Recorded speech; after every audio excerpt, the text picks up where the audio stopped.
That's Moki. I am not doing Moki. No way. Don't even think about it. That's Moki. I don't know if it goes out that way. We are not taking a chance of going up that mountain. I will be so angry if I get stuck on this road. It's not a turn. I'm going to go up and around and down, and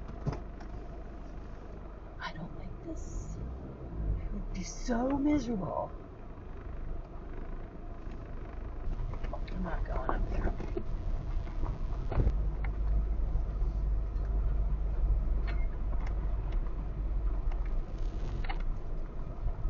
Yeah, this is harder than Jerome. Oh, good, it turns. Yay!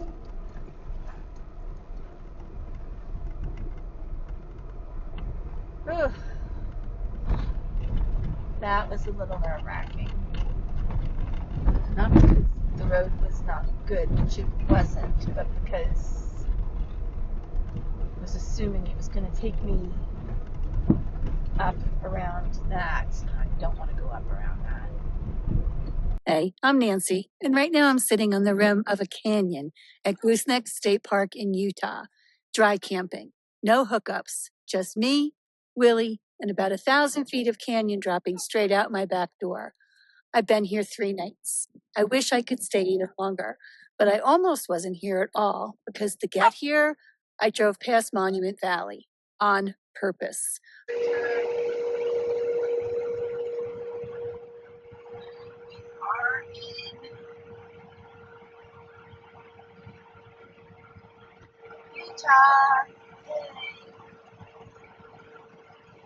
Because someone told me about a place just down the road that almost no one talks about, a place called Valley of the Gods, and I decided it was worth the detour. Today we'll find out if I made the right call. Let me back up a little, because getting here was actually most of the day. This was close to a 4-hour drive, and I'll be honest with you, I was a little stressed because I'd never stayed anywhere without a reservation before. No guaranteed spot, just show up and hope. Along the road into Goosenecks, there's free dispersed camping. True pull off and camp wherever you want spots on public land. I noted those as my backup, but what I really wanted was a rim site inside Goosenecks State Park itself.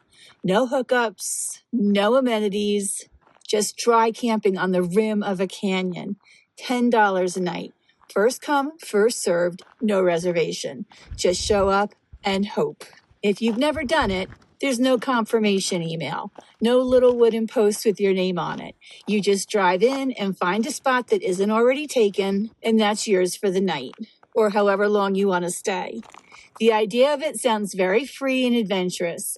The reality, for me, at least the first time, was that I spent a decent chunk of that 4-hour drive wondering what I was going to do if there was no room. I pulled in. The road gets rocky and rough once you're inside the park. This is not a manicured campground. Once you turn in, the road lets you know pretty quickly that you're not at a resort. Rocky, rough, and honest. And then I saw the rim sites, and there were spots opened, and I exhaled for the first time in about 4 hours. I'd heard it can get crowded. The most campers I saw in any one night was 18. 18 people from one of the most dramatic landscapes in the American Southwest, and a canyon dropping 1,000 feet in front of my windshield. $10 a night. When I saw what those rim sites looked like, $10 felt like the deal of the century. You pull up, you cut the engine, and there it is. No hookups, no noise, just you and whatever you brought with you. First, no reservation camping experience. I survived. Next day, day 1, it was a slower pace. I just let the rim footage breathe. After a 4-hour drive, day 1 was simple. Willie and I just sat on the rim and watched the canyon do its thing. The light changes out here in a way that keeps you looking. You think you've seen it, and then the shadows shift and it's a completely different place. And then there's what happens after the sun goes down. Goosenecks is a designated international dark sky park, which meant that as soon as the light faded, I had my camera out. The darkness out here is real. Not the kind of dark you get in a suburb with the blinds closed, but actual, honest darkness where your eyes take a minute or two to adjust, and then the sky just opens up. I got some shots I'm really happy with, but the Milky Way stayed hidden from me. It does that to me all the time. I've been chasing it across the Southwest, and it keeps finding ways to disappear, but I think I just need to stay up a little later. Day 2, it was time to find out if I made the right call. Here's the thing I want to say before I show you the footage. Monument Valley was on my route. It's one of the most iconic landscapes in America. I've seen it in every Western ever made, in every road trip photo, on every Utah tourism poster.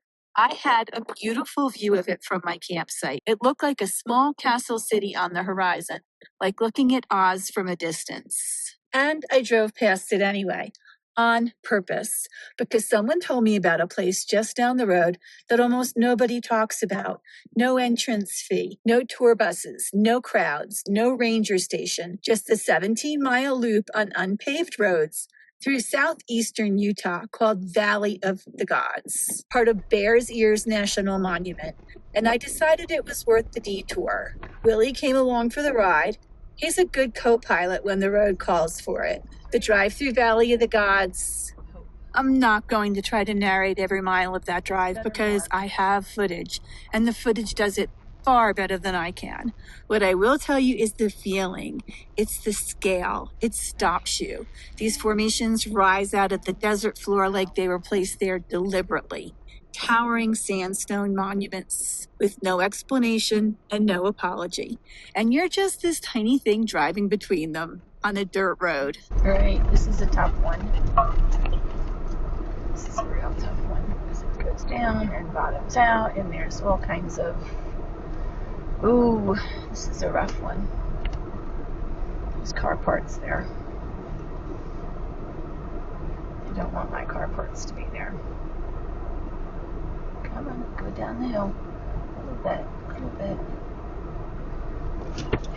Yeah, there are definitely car parts on the bottom of that. The silence out there is a physical thing. There's nobody behind you, nobody ahead of you, just the road and the rocks and whatever you brought with you. If you look closely at my dash cam footage, you'll notice something on the windshield. That's not a smudge. That's my Starlink Mini. And 17 miles from the nearest paved road, it was giving me a full internet connection. I have a whole video coming on that in a couple of weeks. You're going to want to see what I've learned about full-time connectivity on the road. But that's for another day. Back to the road, because here's where I have to be honest with you. I maybe should have turned around after the 17-mile loop ended, but I kept going, and the road got rougher, notably rougher. The kind of rougher that makes you grip the wheel a little tighter and have a quiet conversation with yourself about life choices. So it is not 17 miles round trip. It is 17 miles there and 17 miles back. I made it through. I was driving my Jeep Renegade, no four-wheel drive, and I made it through. If you're driving a similar vehicle or any vehicle, turning around and going back the way you came is not a failure. It's wisdom. It is the wisdom that I did not have that day, but I am generously passing it on to you now. And then I found the Moki Dugway. It's a road carved directly into the face of a cliff. 1,200 feet of elevation gain in 3 miles. At one point, it dropped 750 feet in 440 yards. Steep hairpin switchbacks, no guardrails, a speed limit of 15 miles an hour, which is the speed limit's way of saying good luck. Someone described it to me as dangerously beautiful. I believe them. I was in my Jeep Renegade, not my RV, my Jeep, and I still looked at it and kept driving. Honestly, after a full day of navigating Valley of the Gods on the rocks and sand through washes, I had used up my excitement quota. The Moki Dugway will be there for another time. Here's what I want to say about Valley of the Gods. I thought it would feel like Monument Valley. Just a smaller, quieter version, a consolation prize for taking the detour. It didn't feel like that at all. Monument Valley is iconic. It's supposed to be seen. I could see it from my campsite. This distant skyline of mesas and buttes rising up on the horizon like a castle city, like what I always imagined Oz would look like from a distance, but not green. And it's beautiful. I'm not arguing that.